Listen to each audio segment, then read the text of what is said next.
देखिए, आज के रहनुमा हम पर ये एहसान करते हैं, पहले छीन लेते हैं आंखें, फिर चश्मा दान करते हैं, और जब वक्त आता है इलेक्शन का तो बन जाते हैं हमदर्द, और सरकार बनने के बाद हमारा ही कत्लेआम करते हैं। क्या ऐतिहासिक घोषणा है? अगर किसानों के खूनी मतलब 700 किसान जो यहाँ पर शहीद हो गए, तो ये ऐतिहासिक घोषणा कहेंगे आप इसको? हमें खालिस्तानी बताया गया, हमें आतंकवादी बताया गया, हमें मावाली बताया गया।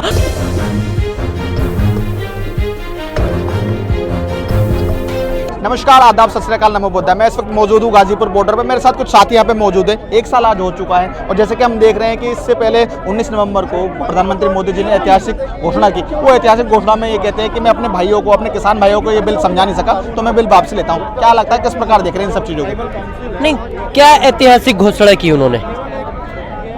जी देखिए, आप ये देखिए कि 1 साल यहाँ पर बैठे, जो किसानों के हित में बिल नहीं था वो बिल लेकर आए थे, उसके विरोध में किसान बैठे थे। वो अगर पहले ही इसको वापस ले लेते, पहले ही घोषणा कर देते, तो 700 किसान शहीद ना होते। हमारे 700 किसान शहीद हुए, देश के नौजवान ये शहीद हुए 700 किसान, तो वो ऐतिहासिक घोषणा है। उसको आप ऐतिहासिक घोषणा मानेंगे? नहीं। देखिए, आज के रहनुमा हम पर ये एहसान करते हैं, पहले छीन लेते हैं आंखें, फिर चश्मा दान करते हैं, और जब वक्त आता है इलेक्शन का तो बन जाते हैं हमदर्द। जब वक्त आता है इलेक्शन का तो बन जाते हैं हमदर्द, और सरकार बनने के बाद हमारा ही कत्लेआम करते हैं। तो अब इलेक्शन का अगर टाइम आ रहा था, या ये सोच के कि किसान जो है नाराज है, किसान यहाँ से उठने वाला नहीं है, हमारी सरकार को उखाड़ फेंकेगा, तो उन्होंने फैसला ले लिया। ऐतिहासिक फैसला क्या है? राकेश टिकैत खुले मन से कहते हैं मैं संसद जाकर धान बो दूंगा, खेती कर दूंगा। क्या किस प्रकार देख रहे हैं आप इसे? नहीं, वो खुले मंच से ये कहते हैं जी कि अगर किसी आप जो है मील का उद्घाटन एक गुनाहगार मंत्री से करवाएंगे, जो किसानों के बेटों का खूनी हो, किसानों उसका बेटा किसानों का हत्यारा हो, अगर उसको आप चीफ गेस्ट बनाएंगे तो हम उसकी जगह जो है गन्ना वहां लेके जाएंगे, जो एसडीएम उसको जो चीफ गेस्ट बना रहा है। उन्होंने ये चीज कही थी। तो ये चीज है। देखिए, अगर वो जो हमारे कातिल हैं, अगर उनको ही आप इतनी जो है अपॉर्चुनिटी दोगे, उनको जो है मतलब आप जो है शाबाशी दोगे, तो जाहिर सी बात है हमें वहां पे पहुंचना पड़ेगा। अगर संसद से ये कानून पास हुए हैं और आप इनको वापस नहीं लोगे, तो हमें संसद तक भी पहुंचना पड़ेगा। तो ये सारी चीजें वो कहते हैं। 29 नवंबर को संसद का घेराव होने को तैयारी है। राकेश टिकैत बार बार अपने बयान पर कह रहे हैं मैं कूच करूंगा, मैं संसद का घेराव करूंगा। किस प्रकार देख रहे हैं इन चीजों को? नहीं, देखिए, संयुक्त किसान मोर्चा की कॉल है, और सभी जो किसान संगठन है सभी की कॉल है, और सब लोग वो ये कह रहे हैं कि हम एक रूटीन वाइज जाएंगे। मतलब अब जो है कम से कम 1000 या 500 लोग वहां पर जाएंगे, ऐसा नहीं है सब किसान जाएंगे। वो जाएंगे, अपना वहां पे जो है प्रस्ताव रखेंगे, जो मांगे हैं, जो डिमांड है उनको रखेंगे।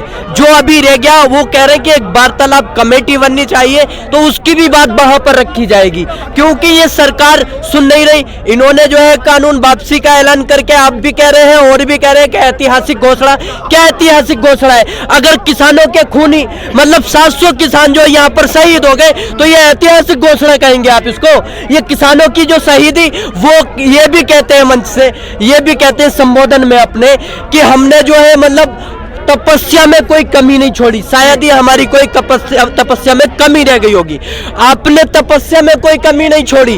मैं देश के सभी देशवासियों को संविधान दिवस की शुभकामनाएं देता हूं, और मैं बताना चाहता हूं जो मोदी जी ने तपस्या की। देखिए, जब किसान 1 साल हो गया, या जब घर से चले थे, तो उन्हें जो है वाटर कैनन की तपस्या कराई गई, उनकी तरफ से तपस्या की गई। उन्होंने आंसू गैस के गोले दागने के बाद तपस्या की, लाठियां बरसवाई गई। आप देखिए, यहाँ तक के कीले जो है कीले लगवाई गई गाजीपुर बॉर्डर पे, हर एक बॉर्डर पे। और जो वहां पर जो है आ रहे थे, तो बार बार कह रहे हैं ना तपस्या है उनकी, तपस्या आप याद दिलाइए ना। वो कह रहे हैं ना तपस्या की। तपस्या में जो है उनके प्रशासन ने भी कमी नहीं की, प्रशासन ने, और जो गोद ली हुई मीडिया थी उसने भी कमी नहीं की। हमें खालिस्तानी बताया गया, हमें आतंकवादी बताया गया, हमें मावाली बताया गया, हमें जो है मतलब यहाँ तक के सांसद के अंदर, पार्लियामेंट के अंदर खुद खुद प्रधानमंत्री जी कहते हैं कि ये जो आंदोलन जीवी है, ये जो है एक नई जमात पैदा हुई है। तो यहाँ तक की तपस्या में उन्होंने कोई कमी नहीं की, लेकिन जो हमारे किसान भाइयों की तपस्या थी वो सच्ची तपस्या थी, वो अन्नदाता की तपस्या थी, जो अपने 700 किसानों को खोने के बाद भी लगातार जारी रही। तो यहाँ पर टिकैत साहब बोल रहे थे बिल वापसी, घर वापसी, और आप अब इस तरह का बयान कर रहे हैं। नहीं, क्या बयान कर रहे हैं? टिकैत साहब ने या किसानों ने पहले ही दिन से ये बोला है कि जब तक एमएसपी पे लिखित में कानून नहीं और जब तक की कानून वापसी नहीं, तब तक घर वापसी नहीं। ये डिमांड अगर बड़ी है किसानों की, तो हम यहाँ बैठे तो हमारा नुकसान हुआ, हमारे बीच से किसान भाई शहीद हुए। अगर वो देश के लिए लड़ रहे थे, किसान के लिए लड़ रहे थे, तो उनके लिए आज किसान सम्मान के लिए खड़ा नहीं होगा, सम्मान के लिए नहीं लड़ेगा, उनको शहीदी का दर्जा नहीं दिलाएगा। क्यों नहीं दिलाएगा? आप कहते हैं एक भी संवेदना व्यक्त नहीं करते हैं, और आप कहते हैं जो ऐतिहासिक घोषणा है, कौन सी ऐतिहासिक घोषणा कर दी उन्होंने? क्या किसानों के लिए, उनके लिए जो है मतलब उन्होंने मुआवजे का अनाउंस किया? नहीं किया ना, तो कौन सी ऐतिहासिक घोषणा कर दी उन्होंने? तो अगर आपको पसंद आया हो तो इसे लाइक करें, कमेंट करें, शेयर करें, और हाँ, हमारे चैनल को सब्सक्राइब करना ना भूलें, ताकि देश विदेश से जुड़ी खबरें आप मिस ना करें, क्योंकि कोरोना काल में 2 गज दूरी, मास्क है जरूरी। नमस्कार।